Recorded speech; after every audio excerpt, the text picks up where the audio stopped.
So one of our biases at the firm is that the ability to do social change in the world cannot be done alone. You've got to work in a collaborative manner to do it. Our first panelist, Michael Adio, is the Principal of Tax and Business in Marcum's New Haven, Connecticut office, and he's considered one of the top experts nationally in this area of opportunity zones.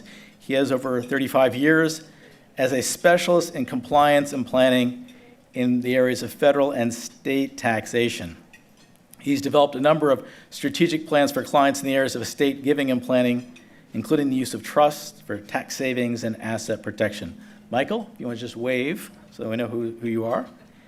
Our next panelist that will be speaking today is Jill Holman, who is the president of Javelin 19 Investment, a Washington, D.C. based real estate development, investment, and advisory firm with more than $155 million in investments, and she's a leader.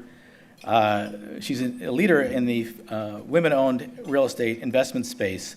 She has more than 15 years' experience in acquisitions, depositions, development, financing, asset management, and leasing.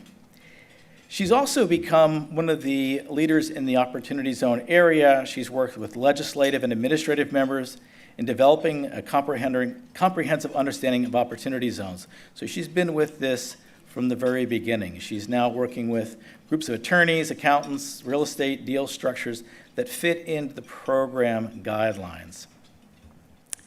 Thank you, Jill. And then Frank Dixon is here from the Maryland Department of Housing and Community Development Efforts, where he has been promoting opportunity zones throughout Maryland. Maryland, and particularly his work in Baltimore, have already become national models of some of the collaborations. So we're looking forward to Frank talking about how he works with investors, business leaders, and local leaders to capitalize on the incentive. Frank comes from an entrepreneurial background. He created the venture fund for Maryland and raised over $100 million for Invest Maryland. Terry Taylor is here today from the Luminas Foundation, and foundations are playing a really interesting and strategic role in opportunity zone funds, as one of the questions alluded to that we just heard. Now, Terry works very closely with Elizabeth Garlow, who is the lead on this, and Elizabeth is out today, and so Terry, who works very closely with Elizabeth, agreed on very short notice to come and speak about Luminas' work, so we're particularly pleased that Terry could come. She is an expert on nationally recognized innovative strategies, particularly in the area of education, that focus on underserved populations. So she will be sharing Luminas' perspective. And Darius Baxter is the executive director of Good Projects, a community-based organization here in Washington, whose mission is to move individuals out of poverty by turning opportunity zones into good zones and providing families a trajectory through workforce development programs, investments, resources, internships, and jobs. Darius is quickly becoming a national voice for the nonprofit community in solutions for ending poverty, and is studying the opportunity zone issue as something that his organization plans to prioritize in the future. So we have the accounting world, we have the investment world, we have the political world, we have the foundation world, and we have the grassroots leader world, all represented on this panel. So thank you, panel, and if you'll give them a round of applause. Thank you for being here. I'm going to start with a question directed at each of you that will specifically speak to your area. Then I'll ask some questions that are more general and broad-based that you could answer. And then we're going to open it up to the audience, because I know that many of you are curious about case studies. Where is this working? How is it looking? It is new, but there are some really interesting pioneers that are breaking ground on this. So I'm going to start with Jill, if that's okay. So Jill, I know working with you, you've become pretty much a national leader in the opportunity zone space, particularly with your real estate company here in DC, though I know you work around the country on this. Early on, when we talked about opportunity zones, I remember you described in some cases investors who wanted to just reach into local communities and invest without really talking to anyone locally. And we had a really good discussion on that. But I'm curious now that we've gone through this next set of regulations, where do you see the investment community right now in terms of opportunity zones? Great. Good afternoon. Terrific to be with you today. And thank you, Rich, and appreciate all the work you're doing with Marcum on the social engagement component. So at Javelin 19, we're focused in two areas. The first of which is we have an active project in an opportunity zone. It's a $50 million purpose-built student housing project, and we're just completing the fundraise for the project. So we just completed raising $18 million structured as opportunity zone capital. So that's one component. The second component is on the advisory side.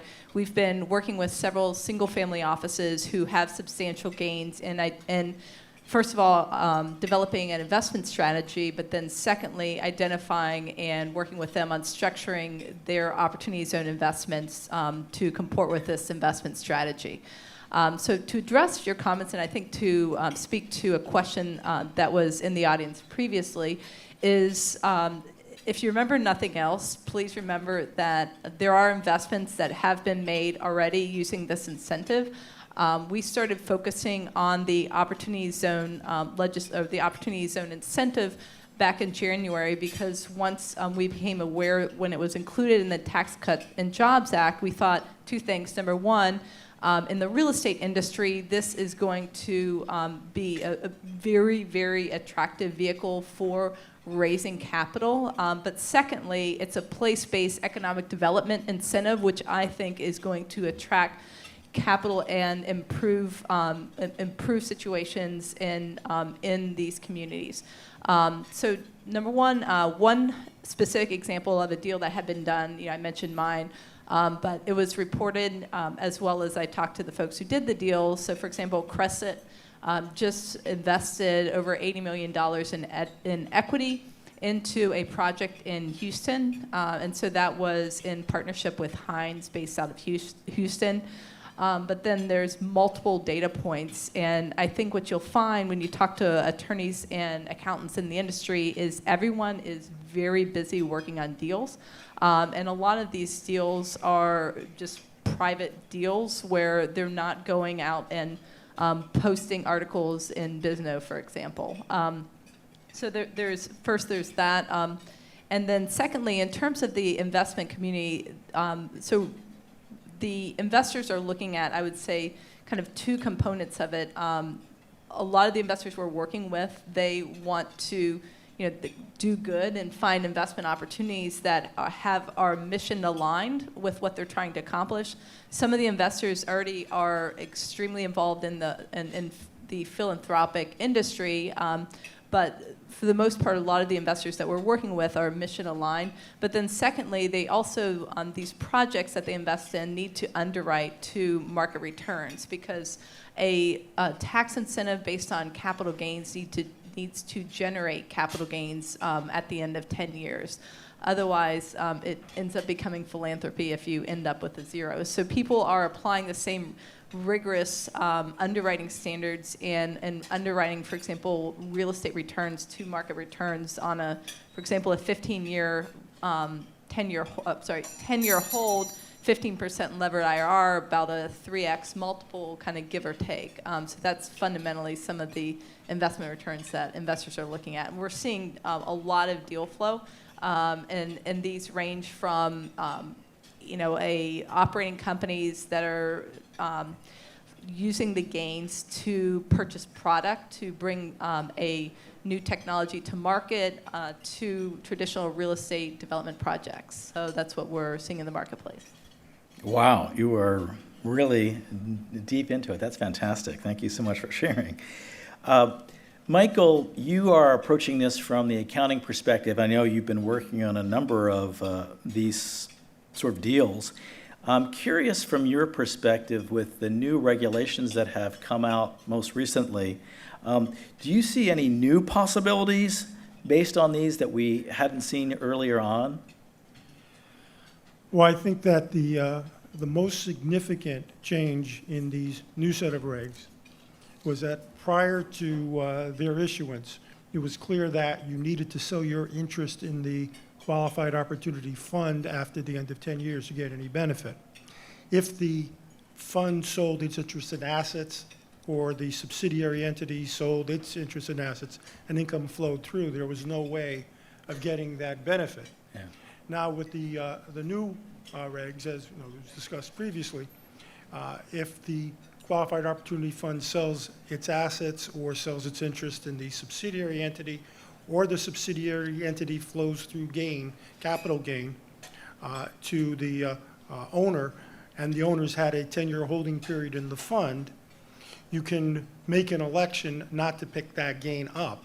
So effectively, you're getting the benefit without having to sell your interest in the Qualified Opportunity Fund itself. So prior structures were basically having silos of separate qualified opportunity funds, each owning their own property or owning their own subsidiary entity. Now, with the new regs, we are afforded the chance of having one fund that has multiple interests, because you now don't need to have somebody that wants to buy all of your properties to get out of the fund. However, the benefits aren't exactly the same, because if you do sell your interest in the fund, you're able to make an election to treat your basis as equal to the value. So that would cover any gain that's sitting in the fund, whether it was ordinary or capital. Whereas the benefit under new regs, if you're going to have gain pass through to you, it seems to be limited just to a capital gain. So the benefit isn't exactly the same. It's a little bit less than it would be having separate silos, but given the structure you want in your fund, and maybe you want to have multiple ownership of properties, it does afford more flexibility. So we've seen some structures changing that were originally designed to be with the separate silos. Also, the idea of being able to lease property and the way you value leased property is a significant benefit in terms of being able to satisfy the test.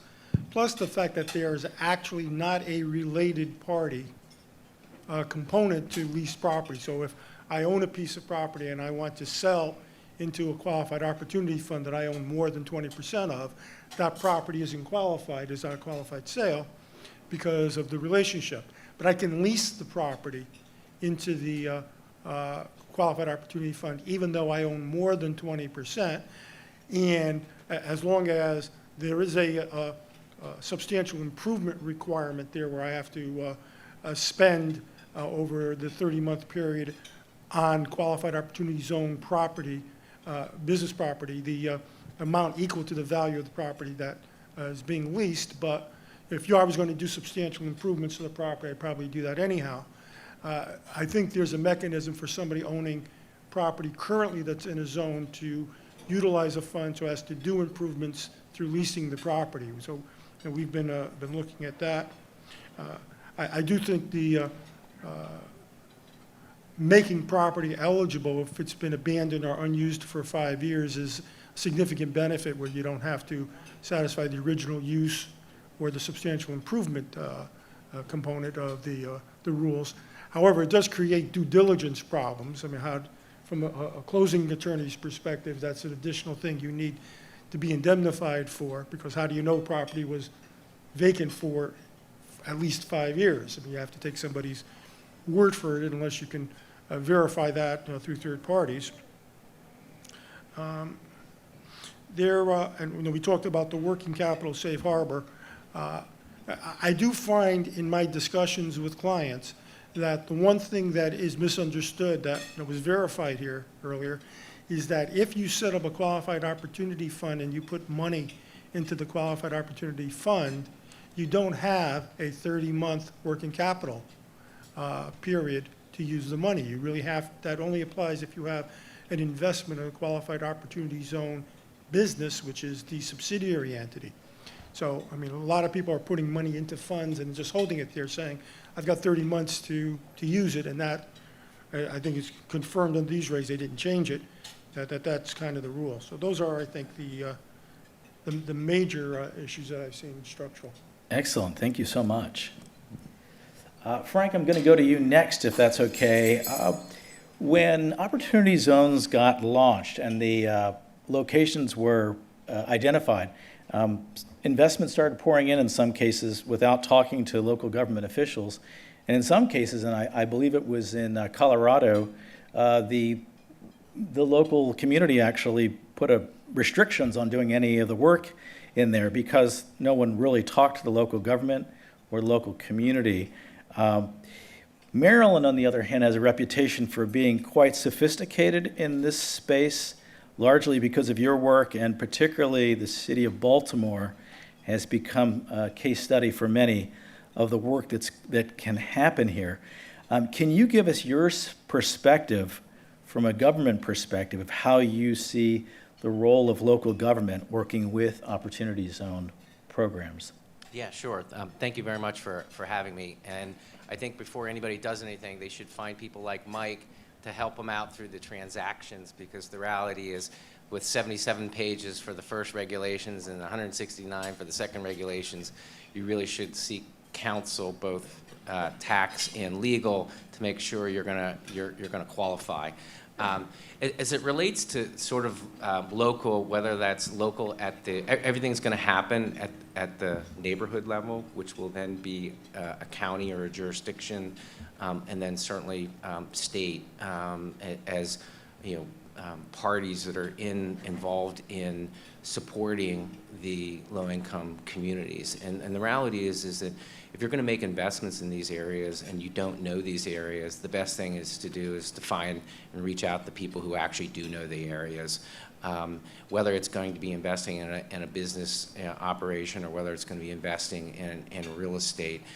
What you may find is that there are actually local incentives, both at the local level, whether that be Baltimore City, who has an established fund that's providing loan guarantees for businesses and projects to help spur those projects in those communities.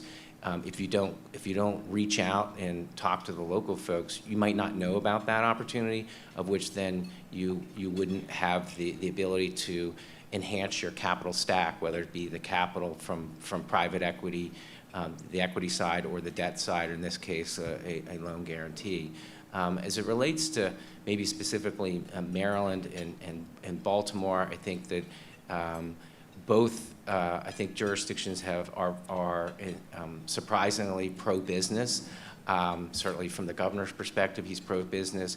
He's actually proposed and passed credits for businesses to locate into opportunity zones, as well as additional funding programs to help support the investment, both from businesses as well as projects into the local areas. And I would say that particularly if you're real estate, you're going to have to go in front of boards, and if you're not engaging those boards, you may not be getting zoning changes that you want. You may not be getting other things, variances that would be able to make your projects go, just like in any other specific real estate project. And so it does make sense to engage the locals, because quite honestly, they may be able to help finance some of your project. Excellent. Those are good examples of things that are beneficial of working with local government. Darius, you're a leader of one of the most cutting-edge social venture nonprofits, and we've had a chance to work closely together, so I say that from watching you in action and your team here. One of the concerns of Opportunity Zones was that, and is that, it steps over local community groups. I've heard this particularly from ministers in those communities, and people are worried about you're just going to ignore the grassroots community who actually knows what the social problems are in the area and can navigate people through it. Just curious to get your perspective, because I know you've given some thought to your work in Southeast Washington and the role that Opportunity Zones might play with your work. Certainly. Thank you for the introduction, Rich. And I want to first introduce my two partners. I have Danny right here and Troy Bullock, who joined us today, my brothers in arms in this work. I've just written down a couple points to your question, Rich, as we've started moving into this topic. The first one being, it was actually something that was mentioned in the PowerPoint, is that there's such a short timeline for initial investments to get the full benefit when it comes to opportunity zones. So my first concern will be what thoughtful processes are going into really engaging with communities in the effort to make these investments. As we know in the work that we do at Good Projects, we've allocated an entire year just for engagement before we even start programming for an initiative that we're operating for 400 families. So when I think about the allocation of over $1 trillion in assets and saying, okay, we've released these regulations at the end of 2017, most people won't catch up to about the middle of the year, so really you have about 6 months to make these investments. So we're saying we're going to allocate over $1 trillion of capital into not working class communities, but communities that have been defined as, many of them, impoverished and communities suffering from high levels of poverty. What real change can occur there?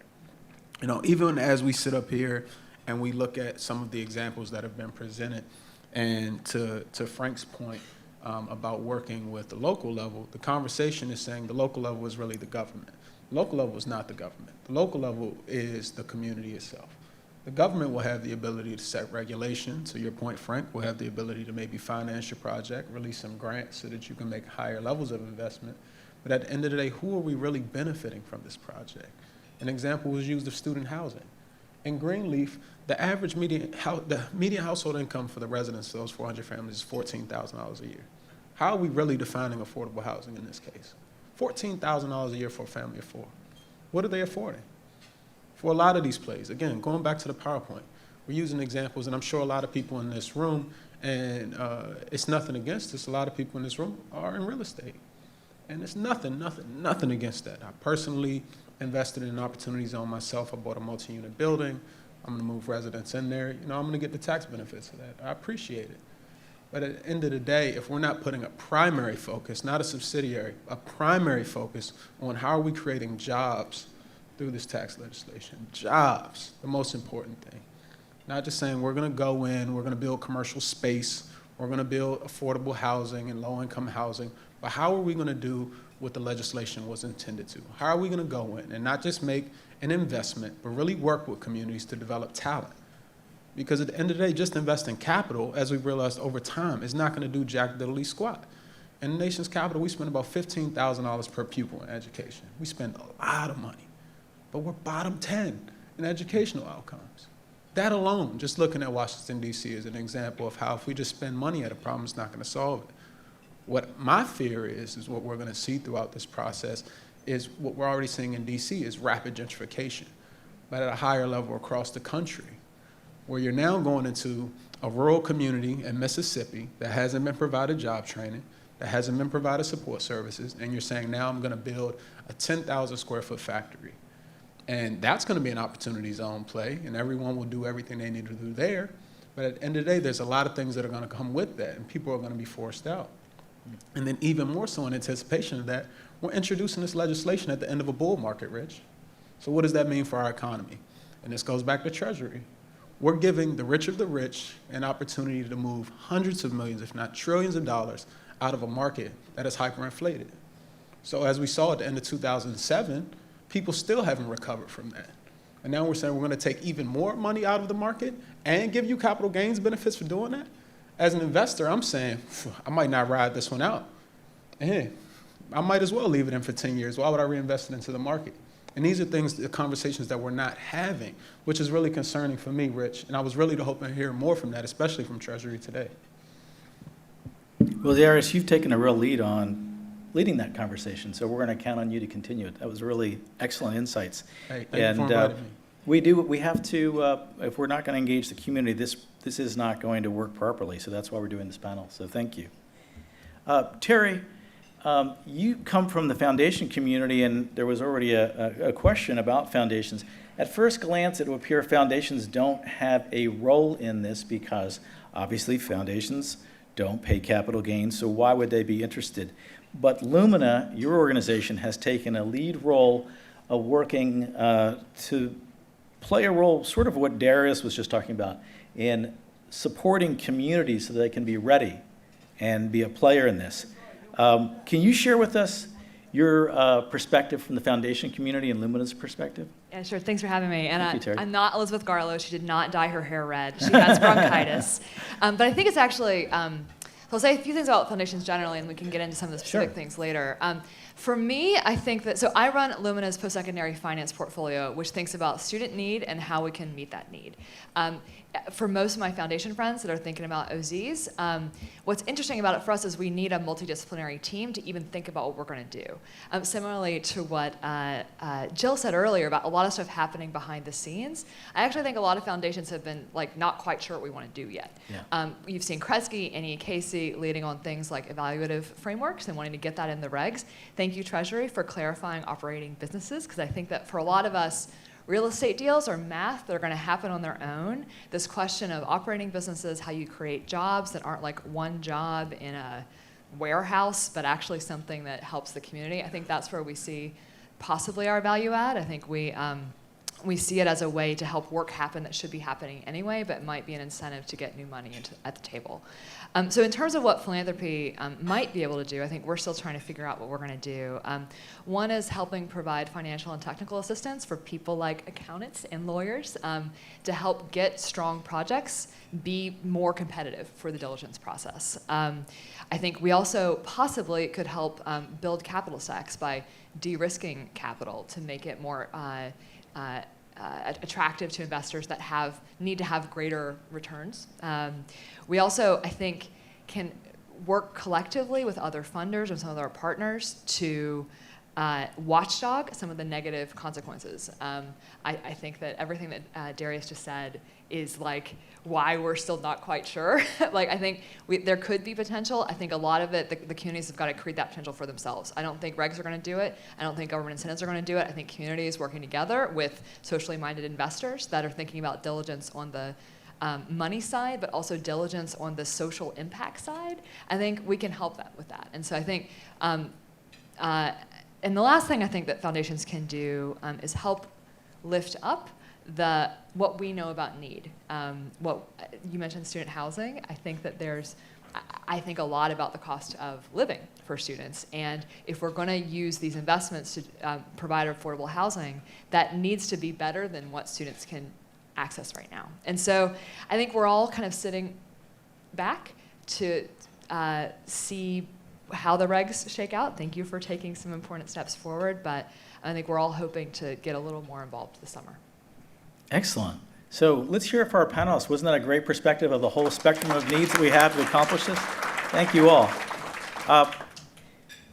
One thing that I heard as a theme that's emerging in this is that it's generally looked at as a real estate deal, but now there have been efforts to move it more toward the possibility of social ventures, incubators, job programs.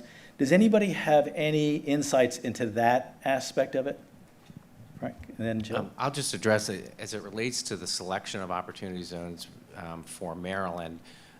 Many of the academic institutions, research institutions, large anchor institutions that would be hiring people at all different levels.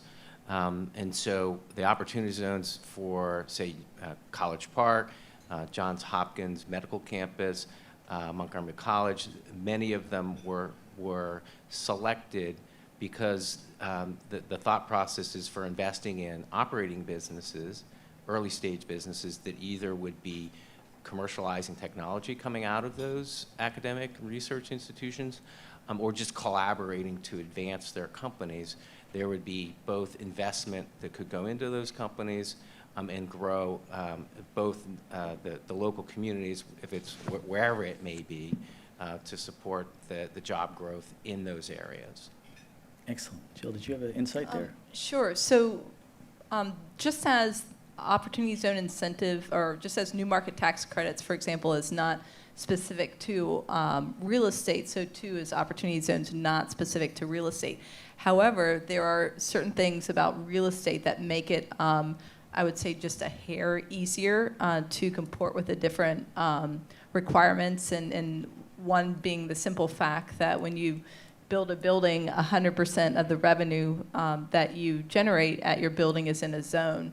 Also, when you are starting a real estate development project, you start a new like a new co, a new LLC. And so there's certain things that we do just through the ordinary course of real estate development that fits within the requirements a little bit easier. But with these next set of regulations, there's been a lot of interest. You know, I was down in Texas talking with folks who are looking at applications in the farming and food service type industry. And so there's a lot of operating businesses.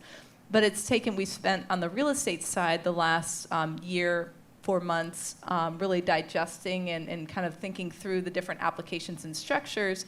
So now the operating business side, I think, has a learning curve that they're trying to work through. And I know all the law firms have really been working on different checklists to try to help these operating businesses figure out compliance a lot easier. And I think that's one of the steps that all these companies need to take.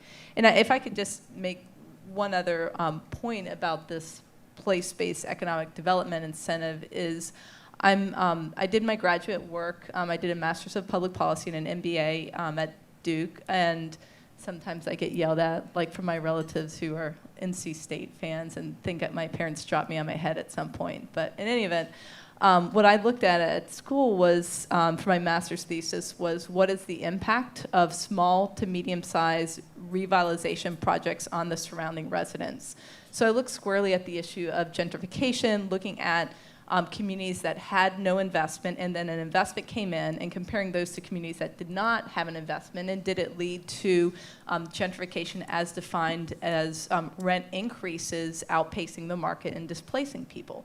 And what I found is that the results are mixed, as with most things in life. It gets into the gray. But what I'd like to say is that I think particularly with the real estate development process, the process is just in DC, being active in DC, it is a very local process. You go through the ANCs, you go through Historic Preservation Review Board, and the good developers are very engaged with community organizations. And I think through the process, you end up with kind of two results that are on opposite ends of the spectrums, unfortunately. One result is good, that you have community input into your project. I've even attended an ANC meeting where they said they didn't like the color of white that was used. Okay, that's community input. But you have an opportunity to really engage with these community organizations. The other side of it is the process. When you're going to ANC meetings, when you're going to HPRB meetings, you're paying attorneys, accountants, attorneys, architects, your team to all show up. So there's a material cost to this process, which results in increasing costs of the project. And it's just a balance. There's, a lot of this process in DC leads to higher rents, unfortunately. But I don't have a good alternative, so I just wanted to point that out. One of the issues that was raised when the original set of regs came out was how friendly would these be for operating businesses? And it's good to do a real estate deal and do improvements to commercial property. But unless you have a tenant who's going to be in that commercial property, you're not really doing much. And so the ability to be able to get businesses to go into the opportunity zones and to qualify is, I think, a very significant factor that comes out of these latest sets of regulations, the extension of the working capital exception with respect to these businesses. And the only question for the business that's going in there is, again, to get the full benefit of the qualified opportunity zone rules, you need a 10-year incubation period. Because if you're going to sell your R&D company in 4 or 5 years, you're really not getting the full benefit of the quality opportunity zone rules. But we do have a significant number of R&D companies that are now looking to place themselves in qualified opportunity zone areas, so as to be able to take advantage of what they'll see as being the tremendous growth of the value of the company. And hopefully that will cause them to hire in the area and to upgrade the area in order to produce the benefits that are intended. And again, if they're really looking at this for a 10-year plus period of holding the company, that can significantly help the community. And Rich, while we're on the conversations of companies, there's one point that I wanted to bring up, just as it pertains to the regulations and the investments that are eligible. I think one of the big things that we're also not looking at, to kind of circle back to one of the other concerns, is this idea of not at this point with the current regulations, not being able to invest in CDFIs, specifically thinking about the period post the 10 years. How do we look to allow communities to sustain themselves if we're creating, again, a free way to say you have to be invested into a community for a certain period of time, and post this period of time, you can exit, and exit cleanly and completely, you get to fully embrace the capital gains relief.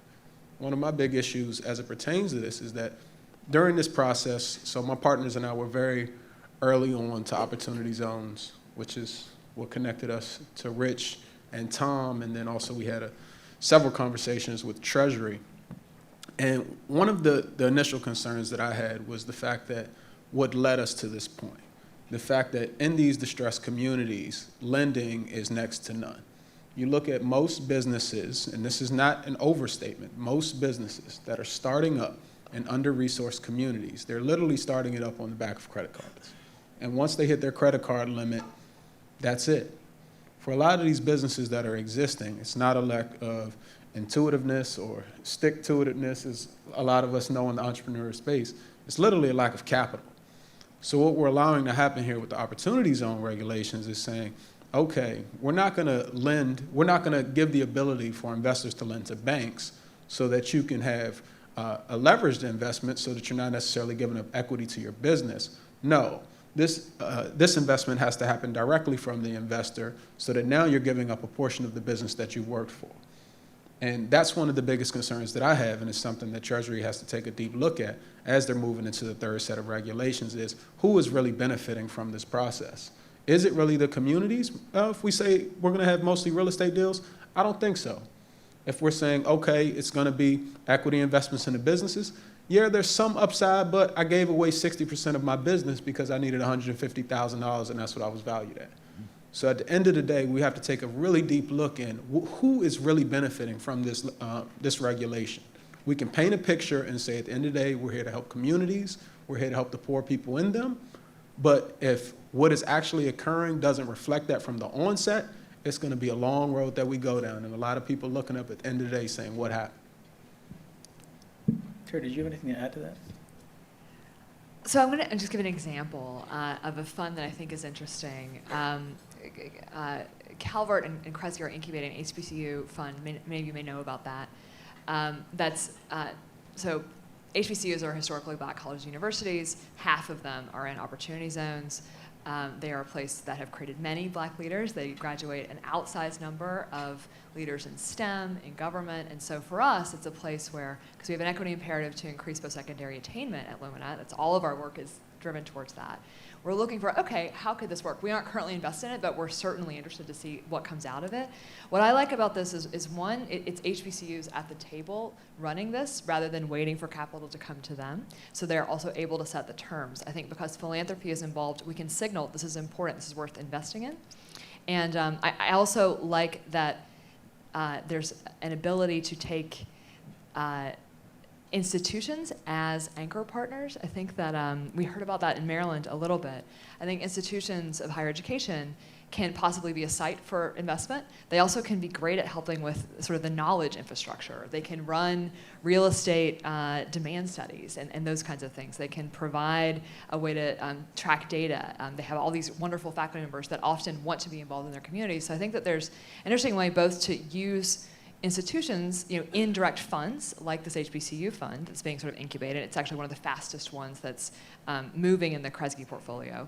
But they can also be a place to sort of as a locus of activity. And so I think it's great to see some of that happening. And I guess I'll maybe stop there, but and this is maybe a question that I have more than anything else. My understanding is that some of these smaller investments in things like operating businesses may not have the same urgency to get done in the next 6 months, and that it might be for some of these smaller things, foundations can help if something's not a $10 million deal, but it's a $1 million deal. Right. How do we aggregate those? How do we help pair investors with community or state level investment opportunities? And do those have different return expectations or timing expectations? I don't know. I'd love to hear. I've heard some people say yes, but I'm also curious to learn from you guys and from other panelists. Certainly. So it's no secret for anybody that attended our gala in 2018 that we seed invested $1 million to begin to invest in these exact types of businesses. And I think what we need to see, because let's be honest, for most institutional investors, most accredited investors, even $50,000 micro loan to a business in Anacostia is not something that they're looking to do, especially to keep their money invested for that long a period of time. What we need to see is more community-based organizations that are willing to step up and say, hey, we're willing to take on, because there is a lot of legwork in really working with these businesses, to say, hey, we're willing to step up and do the hard part, but at the same time, we then have to lean on the investors to say, hey, we're going to need to count on you to be able to provide the capital as we can do this work. Excellent. I just want to, so first, I think the HBCU is Renaissance Partners, and I do like the idea. I've worked on, this will be my second deal with a university, would have been a third deal with the university, but I found public universities are a little bit slower than private universities. So, but I do like the anchor institution, and as you describe, I think what is one of the things as we look to potentially including some additional reporting requirements, I think as a new industry, one of the things we need to think about is balancing the additional information that the reporting would require, and not to mention that given this is census-based, that sort of data is already publicly available. So balancing getting more data with any additional compliance requirements will then increase the cost of compliance for a lot of these funds. And so if you think about a fund so take, for example, Brookfield is on the Merrill Lynch platform, and they're raising capital to develop projects. And that cost of compliance on a just marginal basis is negligible. On the other hand, if the five of us were to put in some money and go to a law firm and have Marcum do our taxes, the cost of compliance I'd ask Terry to do it, but it would be a lot of Terry's time if it's just additional requirements. And so as we think about the comments and feedback around reporting, I think that's very, very important. So I just want to pass that along. Oh, one other, quick thing, timing. We've talked about the timing. While investors, once you harvest the gain, you have 180 days to put it in the fund. The investors I'm working with, for example, they've harvested their gains through partnerships, and so they have 180 days from the end of 2018, so their gains were in 2018, to put it into a fund. They can create their own fund, so they have until the end of the year. So what we're really talking about is potentially up to a year, in which case the 31-month the working capital safe harbor could kick in. And so I think, and at the same time, if you have the ability to harvest episodic gains, then your clock starts when you want to start the clock. And so what you're seeing in two instances, one, you have investors who've harvested and sold businesses and have very substantial gains. And at the other side, you also have investors who are first identifying properties, engaging in these conversations, and then harvesting their gains and setting up funds that way. I actually forgot to mention something about why HBCUs are interesting. Do you all know that HBCUs are often redlined in the bond market? And it's just an example of how there's actually repair to be done in a lot of communities. And I think that this, in addition to wondering, is this like capital that's not helping anybody? It's also like the capital to really help doesn't just need to like be with community input. It also needs to understand what's been going on with communities. And so when you know that HBCUs get redlined in the bond market, which means their improvements for their facilities are often more expensive unless they get unless they're public and they can get help from the state or feds. The calculus is different, and so I think it's really important to include folks from those actors in the design process. And again, like that's why Luminas is interested, is that you have this potential to start to poke away at these like calcified, long-standing inequities. But that's only true if we can get partners from all the different sectors at the table. And so I think that's why you see a lot of foundations interested about prospect, but not quite sure there's enough there to really justify all of the work that everybody said about doing. But we still think there's potential, and we're excited about knowing about folks that want to work with us on it. Yeah, one thing about timing, this is going to be an extraordinarily busy end of 2019, because in order to harvest the maximum benefit of the deferral, that extra 5%, you need to invest in the fund by the end of 2019. Otherwise, you can't get your 7 years when you get out to 2026. So we've got two things going on in 2019. One is we've got to about June 28th in order to invest in a qualified opportunity fund to defer gains that may have come through a partnership or flow-through entity in 2018. So you still have the opportunity to invest in a qualified opportunity fund and affect your 2018 return. But for 2019, in order to get the 7-year period, you have to make the investment by the end of 2019. And some of the rules start the 180-day period at the end of the year. So for example, if you're going to sell a building that you use in a trade or business, it's a 1231 asset. But you have to net all your 1231 gains and losses, which you won't know till the end of the year. Your 180-day period starts at the end of this year. So that means you can't invest in a property before December, or you can't invest in a qualified opportunity fund before December 31st in order to defer the gain on that 1231 gain. So 1231 of 2019 is going to be extraordinarily busy for sales in qualified opportunity funds and or closings on real estate properties if real estate is the reinvestment here. I do want to open this up to questions, but in summary, what I'm hearing from our team here is that this must be a collaborative effort to succeed. You need to bring all the players, as are signified by the people at this table, to really make it work. And I would just say that some people say, well, I just want to do an investment. It's really not going to be a successful, sustainable investment if it doesn't bring all the players that are up here to the table. It's just not going to be a successful investment. We don't think. That's what our bias is. That's why we organize today. So with that, we do have a little bit of time here for questions from the audience, and you could either ask it to a specific person on the panel or a general question. So let's open it up to the audience for questions of our fantastic panel.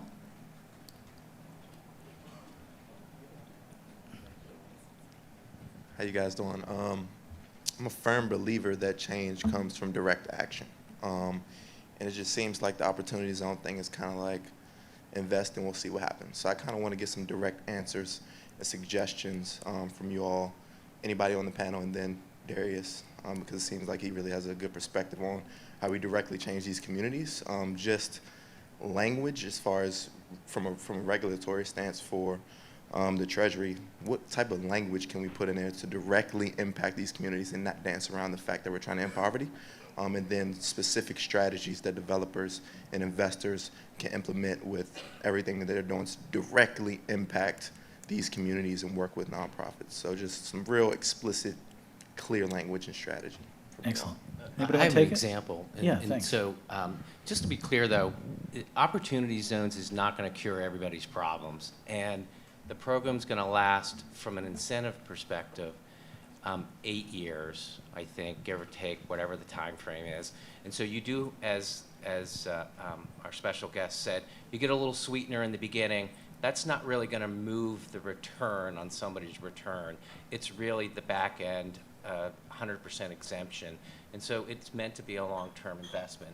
As it relates to the community itself, an example would be and I'm dealing with an investor group where they're actually going in, they're taking over 3 dilapidated, vacant buildings. I think they're multi-story. They're in a crappy neighborhood in Baltimore.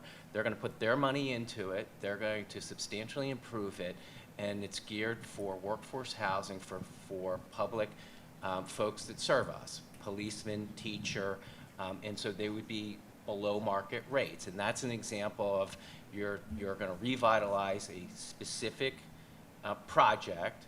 The investor does look to get a return. They're not going to get a market rate return, but they're ponying up their money and sacrificing they're choosing to invest in here versus somewhere else. And the reason they're doing it is because they are a part of the Baltimore community and they want to give back in some way, but they do want a return on their money. And that's just one example. As it relates to sort of programs, the state has provided funding for workforce training for those in opportunity zones. So that's specific funding for trying to provide training for folks that would receive jobs, hopefully for businesses that would locate in Maryland. The governor passed a bill for tax credits to incent businesses to go to those locations.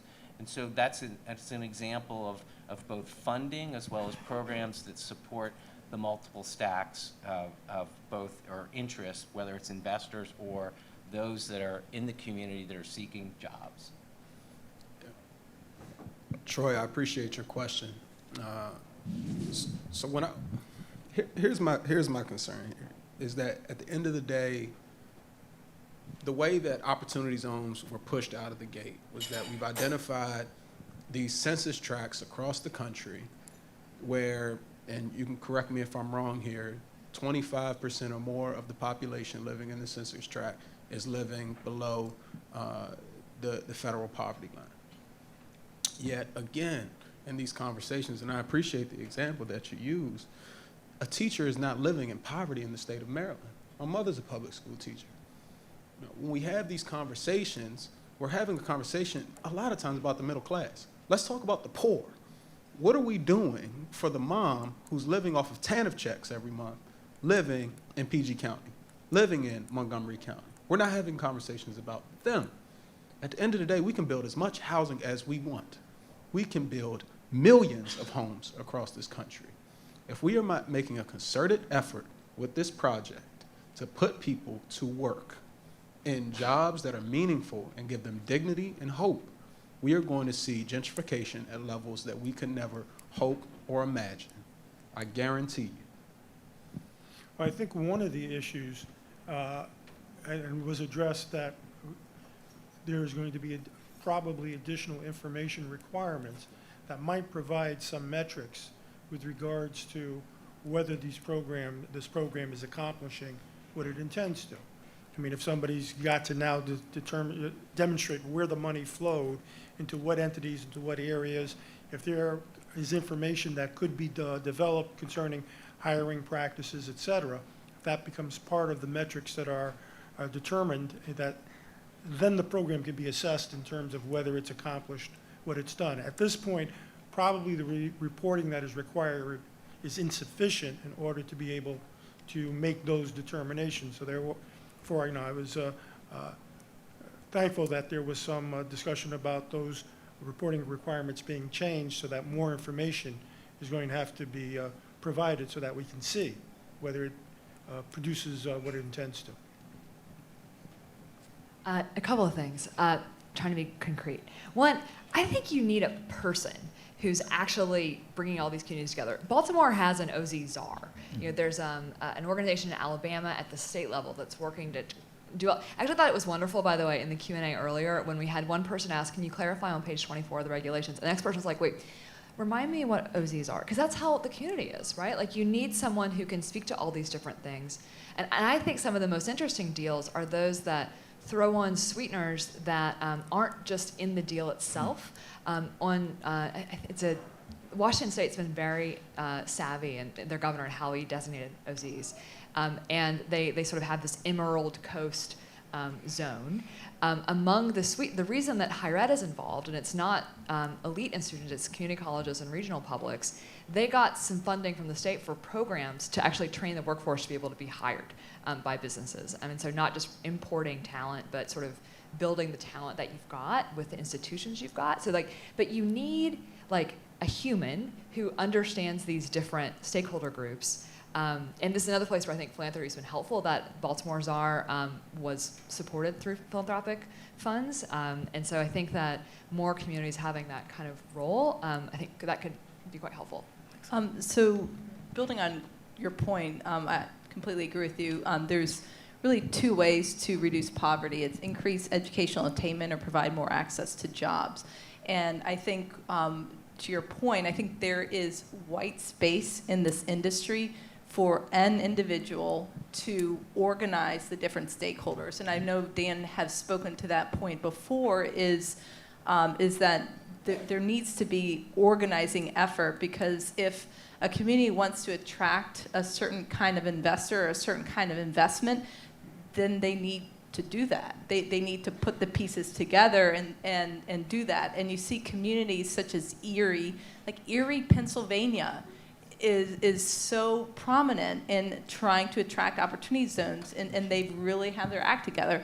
Same thing with Baltimore City, is you have Ben Siegel as their opportunity zone coordinator. Alex of Opportunity Alabama is also working with Birmingham, and they're putting together, they're organizing Birmingham, and Alex has raised money from the business community to bring and coordinate all the different pieces, and he created a nonprofit around it. And so it really takes a champion, and it takes then putting the pieces together and communicating that to the marketplace to say, these are the kinds of investments that we want in our community. And you see some elements of that with Accelerator for America, and they're putting together prospectuses, but I think you need more, you need to be more specific than just, hey, here's what our community is. It needs to be very specific. We want a technology company, and we want our local workforce to be trained. Okay, well, what does that mean? That means we need to engage with Governor Hogan, Lieutenant Governor Boyd, Rutherford, who are doing an outstanding job, but to say, okay, what policy levers do you have for workforce training so we can attract this specific kind of community? And then you have the business community to say, look, we've put these pieces together. Now, this is what we want. And the business community is really looking for investment opportunities, and so they're going to listen. But the bottom line is that if there needs to be a return on the investment, and the return could be low, the return could be high, but investors need to see a path to a return, and so that's just a key element. Alternatively, if there's not a path for return, then the capital really should come from Terry in the foundation space or other people. So that's something that's just very unique about opportunity zones. Excellent. Let me open up to another question.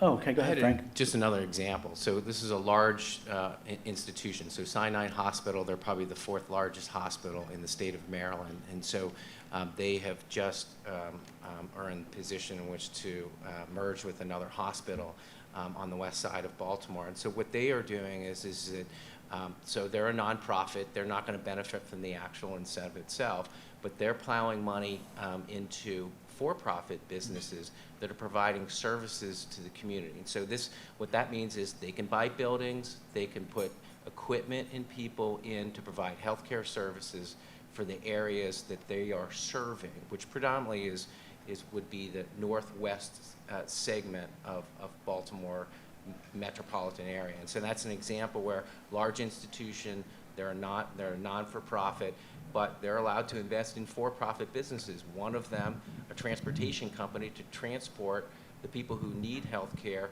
to particular facilities, whether it's the hospital or whether it's the outpatient.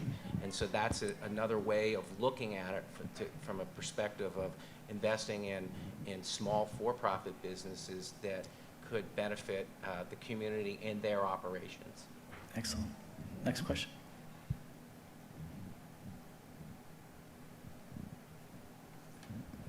Okay, I see 2 hands over here. Oh.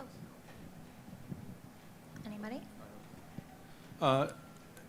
Darius spoke before about how we're at the sort of height of a bull market, and I was curious to see, do you see any tremendous growth in actually OZ investments as a result of sort of I guess investors saying, look, I know this ship's going to slow down at some point, so let me cash out, but I don't want to pay the tax now. I'd rather just sit on this stuff for 5 to 10 years.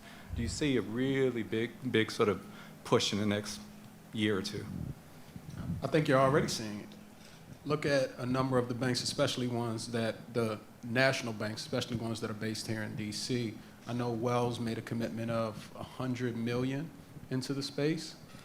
Then we had a few other suitors follow after that. I think your savvy investor is already anticipating a downturn in the market and would rather be early than late. I don't want to be Chicken Little up here saying the sky is falling, but history repeats itself at the end of the day. And investors are in the business of making money for themselves and for their clients. And again, there's absolutely nothing wrong with that. And for an opportunity to have presented itself, such as opportunity zones, to be able to shelter capital gains taxes at the end of a market, at the end of a bull market, then for any investor, it would be the smart move to make. Well, there is a difference between investing in the stock market and getting a return that way and investing in property or a business that's located in a qualified opportunity zone. I mean, I think from my perspective, if I have a client that is generating gains, one of the things we would discuss as an option is, well, if you considered investing in a qualified opportunity zone, it might create deferral. And the first question I hear back, well, what do I know about this business?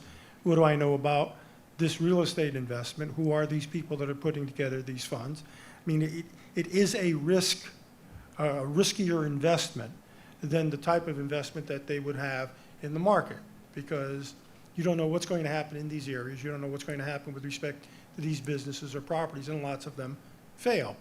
And you're not going to make the tax tail wag the dog. You're not going to do something for tax purposes if it's not a good investment. So you first have to be sold on the investment before you're going to sell out your position in order to create a gain to then invest in a qualified opportunity zone. So I don't see people running to liquidate their portfolios in order to invest in a fund to gain the deferral, because they have to be sold on the investment. I don't see them running. I see them walking swiftly. At the end of the day, real estate has been one of the most consistent investments across American history.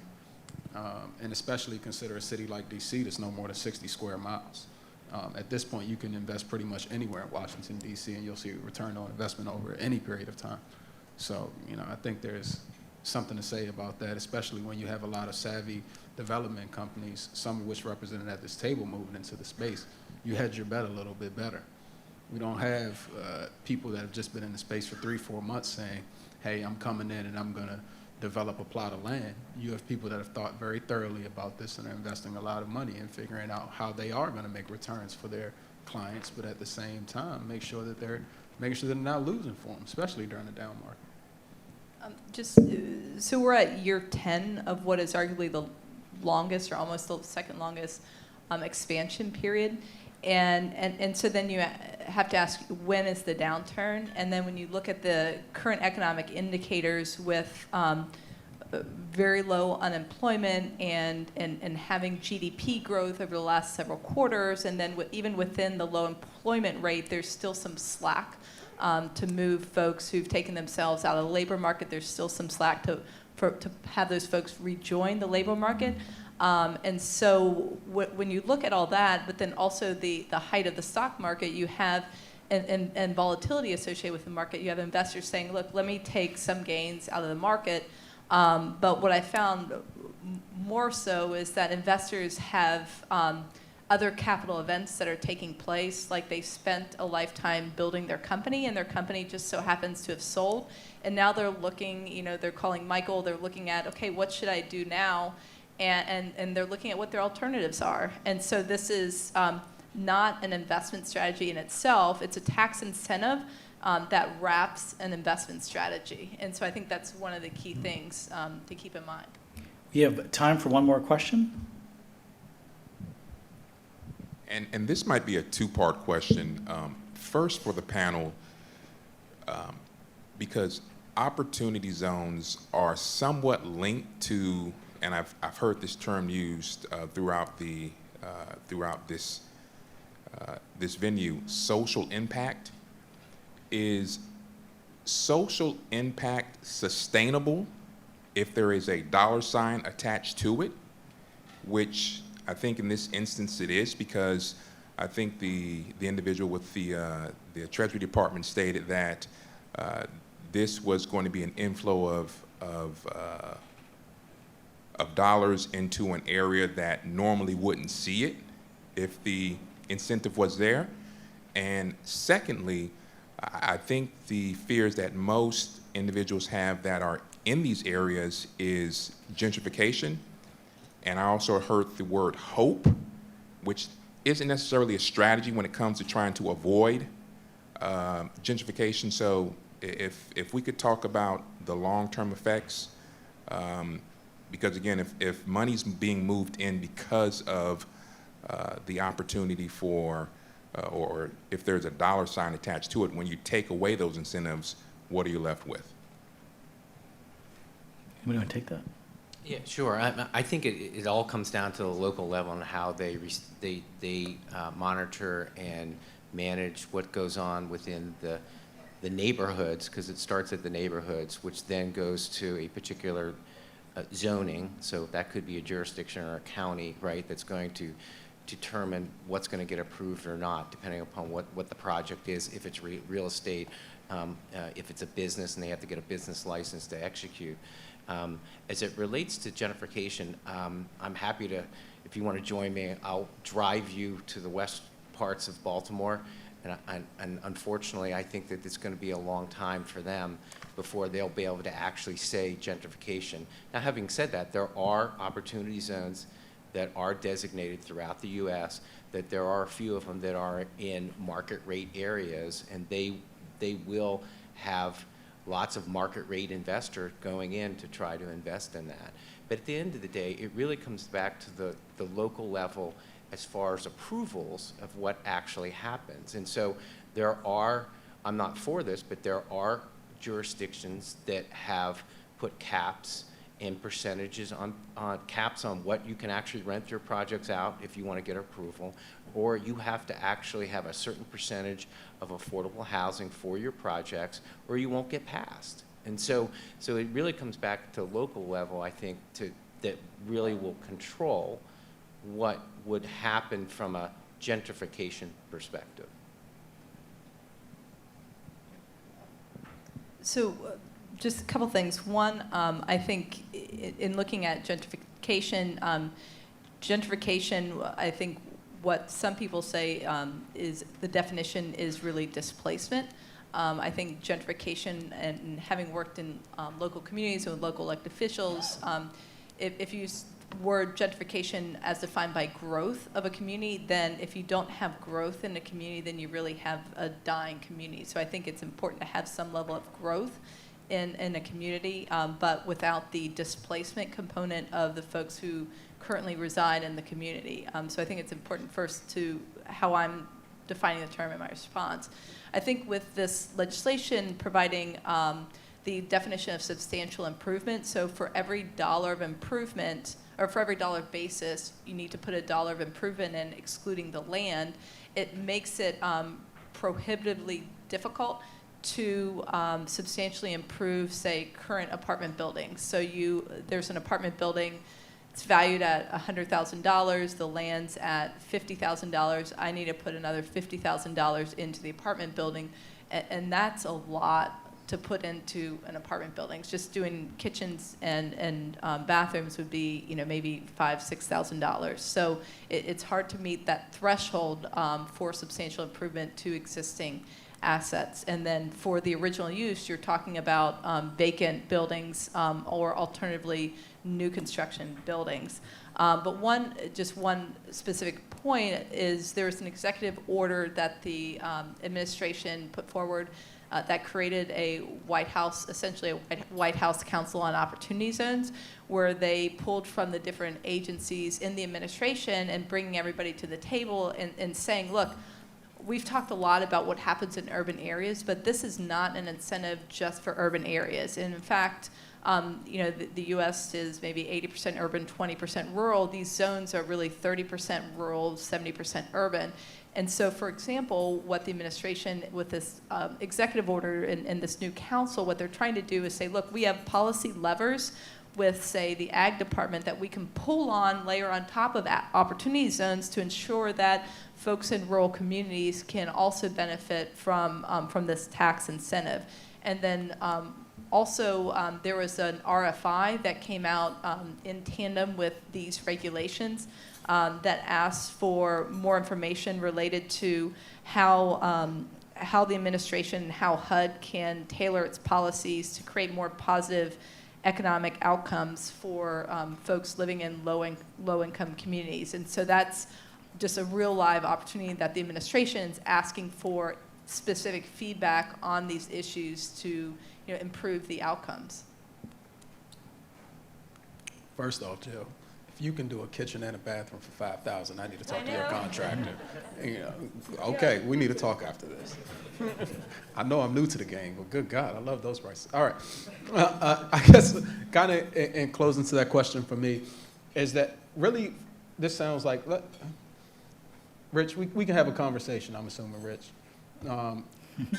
is that we have to be honest when it comes to opportunity zone regulations, is that opportunity zones is a very crafty word in many ways for a tax loophole that will allow, as we've mentioned several times today, hundreds of millions, if not trillions of dollars to be released into these communities at, over a period of time, zero capital gains taxes. That is, in many ways, another definition of a term that got very popular in the late 90s and early 2000s, this idea of trickle-down economics.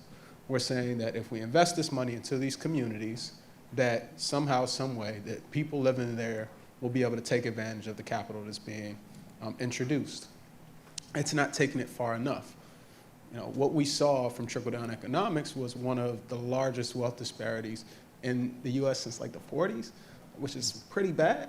So now we're saying, okay, we're just gonna repeat the same process, call it something different, and introduce the capital in communities that really haven't seen large sums of wealth in several generations, and we're gonna see a different result. I just really want us to, as investors, as government agencies, as community organizations, as we are good projects, to really think deeply about the fact that this is not something that's new.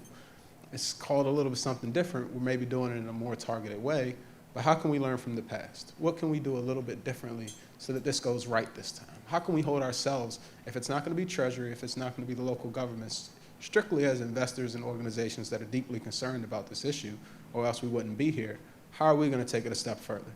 There's built-in gains to this. And that's not even talking about the profit. That's just talking about the fact, just the tax relief alone. That's 23% of your taxes that you're saving if you leave it in over the period of time. Even if you get a 3, 5, 7, let's be generous to 12% return, you're in the money. You're winning there, Rich. So how are we really gonna hold ourselves accountable and say, if we're really entering into this space as government officials, as investors, saying that we're doing this for the poor of this community, that that's really what we're holding ourselves accountable to. And going back to the point, it was nothing against teachers or police officers. My father was a police officer, my mother's still a teacher. Love those people.